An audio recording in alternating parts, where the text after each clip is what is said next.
Thank you so much for taking time off and joining us on CGTN, Enoch. The pleasure is all mine, Wang Guang. So basically, some people say that patriots administering Hong Kong, this new rule, is a tactic by Beijing to disqualify anyone that is not loyal to the Communist Party of China. What are your thoughts? As a Hong Kong citizen, I have seen so much with my own eyes.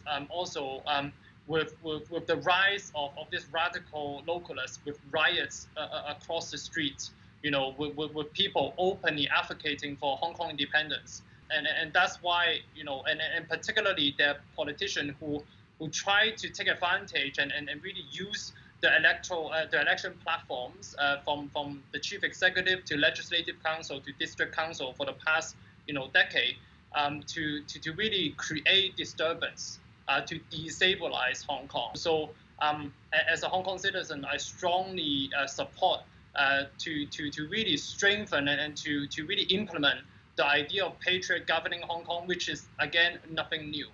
And to really lay the strong foundation for sustained stability and prosperity for Hong Kong.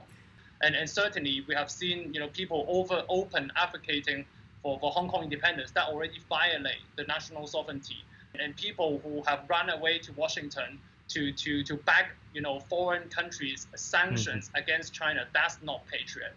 People who receive billions of foreign funding for their political interests and political party, that's not patriots. I don't think any countries or any local election around the world will allow this. So that's my thoughts around this. And really patriotism is about loving the country that we're in. And in China, I think it will take some time and continuous effort to allow the world to understand that we are a socialist democracy.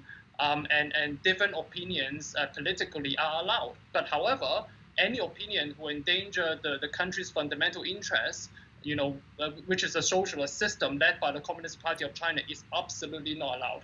I think we have seen also in 2020 and 2021 that freedom of speech and democracy have its own limits.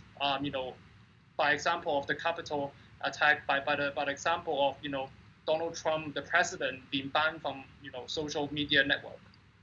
So that's my initial thoughts. Talking about Western response to these Chinese legislations regarding Hong Kong, do you think it is a tale of two standards? In other words, double standards there? But it really provides a stark contrast between what happened in Hong Kong in 2019 in terms of the disturbance and the riots that happened in society, and comparing to what happened in 2020, ranging all the way from Black Lives Matter protests to all the way to the Capitol riots, when the U.S. can describe the Hong Kong's incident and movement as a beautiful sight to behold, whereas if it happened to their own country and to their own city, they would easily pull out the National Guard and military. And bearing in mind for everyone's understanding that the People's Liberation Army is in Hong Kong and stationed in Hong Kong, and those were some of the options, but it was never activated at all, but yet with so much patience to really to really take control of the whole entire situation. So yes, there are double standard, and I think as a Hong Kong citizen, I'm absolutely. I think I was frustrated, but I was extremely happy that the central government took, I think, decisive action with the national security law, and now to really to fill the loophole and the deficiency in our electoral system.